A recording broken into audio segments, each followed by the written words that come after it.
Hey, what's going on, friends and family? My name is Skylent, and today we're going to be talking about MMOs and how I think they need more official private servers or the allowance of private servers within their terms of service.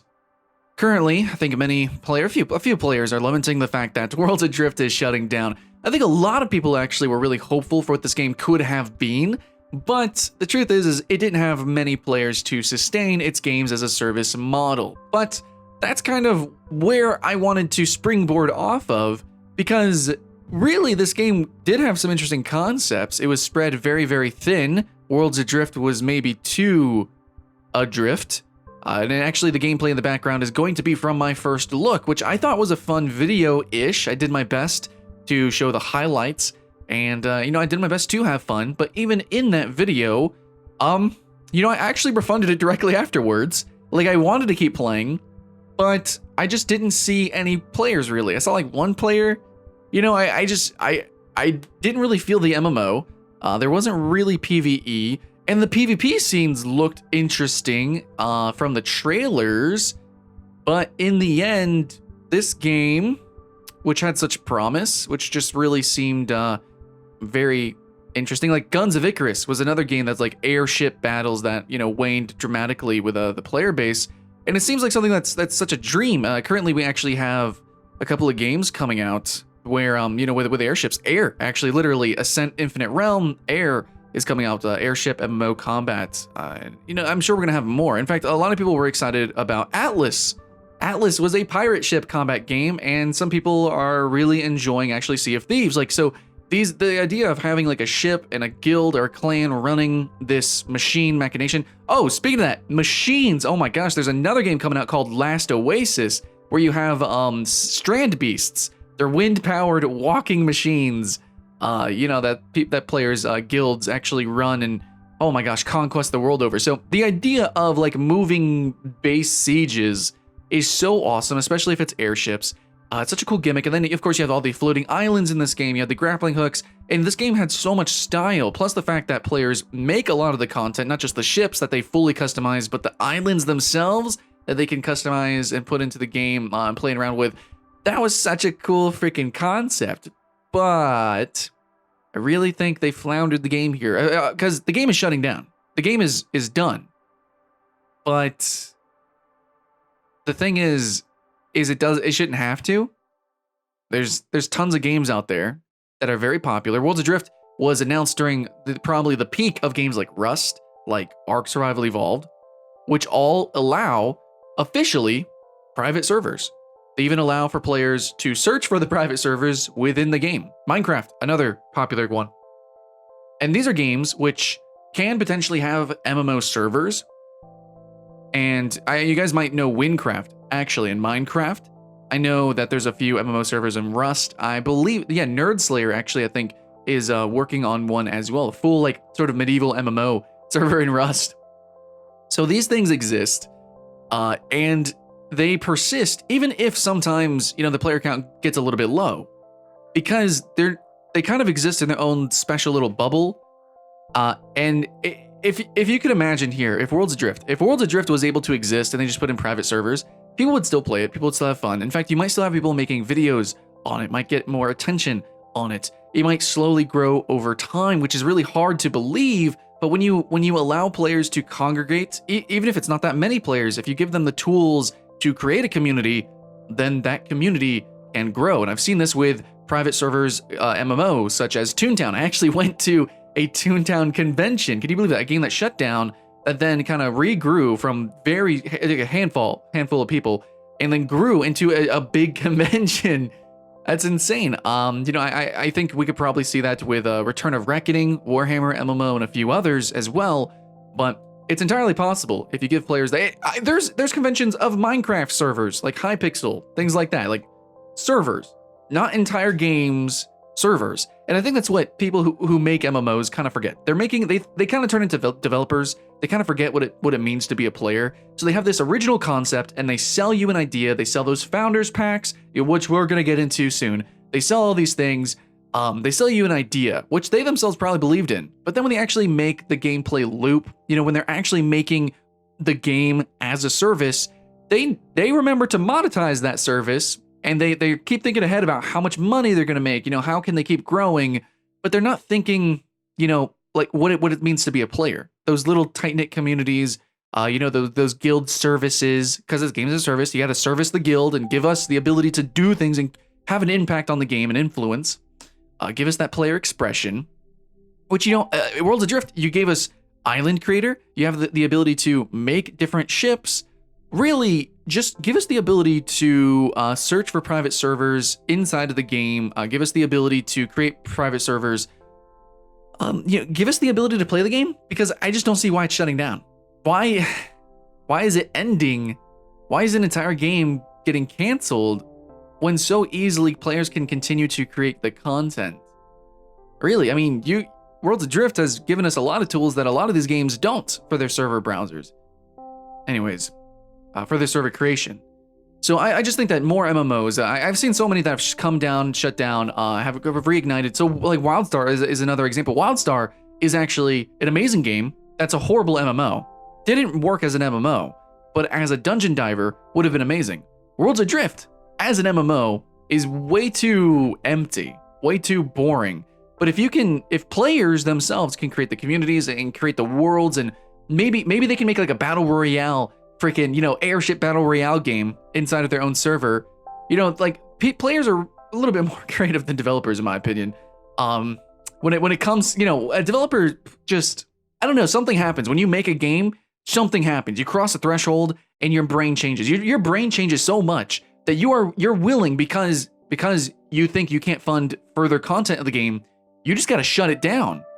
To me, that is fucked up. You created an online games as a service, and then you're revoking that after you've made your money. Yeah, so okay, let's get into that. For me personally, will I ever invest in a game that does not allow for servers, private servers, things like that? I honestly, at this point, I don't think I will, because I'm so tired of games such as World of Warcraft turning into something that I'm not comfortable with. If the game allowed for private servers, then immediately players could go and play specific patches. They could go play, which happens in Minecraft, which happens in Ark. You can go play certain versions of the game, and you can have that time and experience. I know a lot of people don't like a lot of the weird fantasy, epic technology stuff in Ark, so they kind of play vanilla, or some people just want to play for the fantasy stuff. You can do that. You have that option, and you can still play in an engaging online, experience. The game doesn't have to shut down because everyone wants to play different things.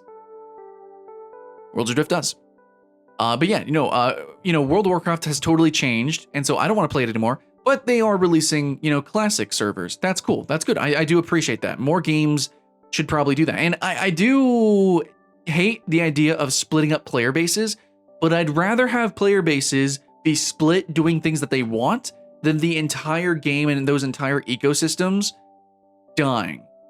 Here we are. Worlds Adrift is dying.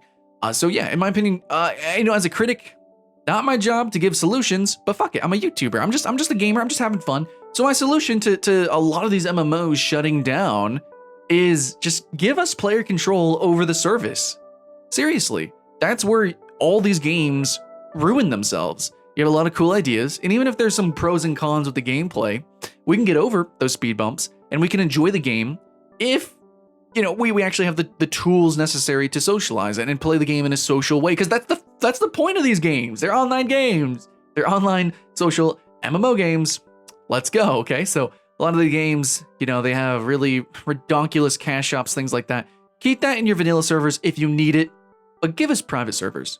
I'm serious. I know you'd probably make less money, maybe, but then again, your art would exist. Your art would persist. Your art would grow and become more than you've ever imagined that. And if you're a developer and you're thinking of anything more than the art of the game, then I'm sorry, but fuck you, because I'm a consumer. And yeah, I do want to work in games. I would love to actually kind of step over the fence from being an influencer to actually being like a community manager or, developing a game. I want to do that as well. I've made games before, but it's just actually making a game commercially seems to change people. And I really don't like that. And of course, here's the double-edged sword, though, of a games as a service is you need to keep funding those servers and things like that. But there's actually a lot of games that allow for players to directly pay for the servers. Minecraft, you pay the subscription for the server. Like, you can do that. Guild Wars 2, even for temporary servers, allow you to create private servers for the PvP. There's a lot of games that are kind of testing the waters with, classic servers, branching different path servers, storyline servers, refresh servers. That's cool, but I think we need to really just focus on just giving players the tools to interact with the MMO in the most primal way, which is going to be the online service, the online functionality. This is something that has ruined so many games, has fragmented so many games, because like Darkfall has 2 different versions going right now. That's weird. It would be cool if there was just one Darkfall, then people could just make their own private servers and their own arenas and things, and then maybe the game would actually be alive. It's technically playable, but is it really? You know what I'm saying? So I think private servers are definitely, and especially just branching servers, multiple servers, is the future of MMOs. I think I'm just going to end it here with a sort of, my own personal experience.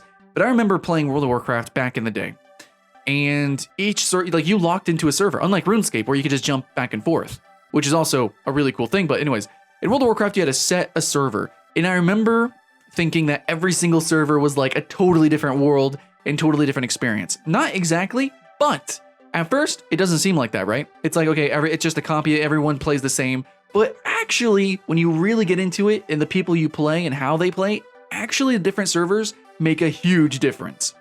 So whenever you actually become a real MMO player and you really realize that, it might, to a lot of people who are just now getting into the genre of online games, it might not make sense. It's like, why all these different private servers? Why just to play with friends so you could play solo? Like, why would you do that? Just play with everyone, just everyone put in the same world. What's the point? And I'm sorry to say, but like, the point is that it forces communities to split up and to create unique cultures, even cultures. And then of course, just being able to play the way you want to. Yes, I know it's an MMO, it's massively multiplayer, people are supposed to be playing together. But the thing is if nobody's playing your game, then nobody's playing together. So, yeah. Some pros, some cons. Definitely a debate to be had. Let me know in the comments below. I said some words, no script, from the heart. It's just me and my experience playing these games, because that's what I specialize in. Let me know your thoughts and feelings. And lastly, if anybody, like Last Oasis, actually Worlds Adrift, I looked on your site, I actually wanted to apply, but I didn't see anything. Games like this, I really would love to work on. I've actually mentioned it a few times in a couple of videos, like Crowfall, I would have loved to have worked on. I actually really wanted to work on Gigantic, but I wanted to work on a bunch of online games, and it seems like anyone that I ever try, like that really piques my interest, they always go awry. Half of them shut down. Crowfall looks like it's dwindling population. Worlds Adrift just got called to be shutting down, so I don't know what's going on, if it's my taste or whatever, but it's pretty obvious I have a passion for these kind of things, but I don't think it's so obvious that the developers of games like this continue to have that true passion, or at least the people who are funding, this. It's like, it's not commercially viable. Well, I think it could be. I think it could be if you give players the tools to make it. So anyways, that's just my thoughts and feelings there. I want to make games like this.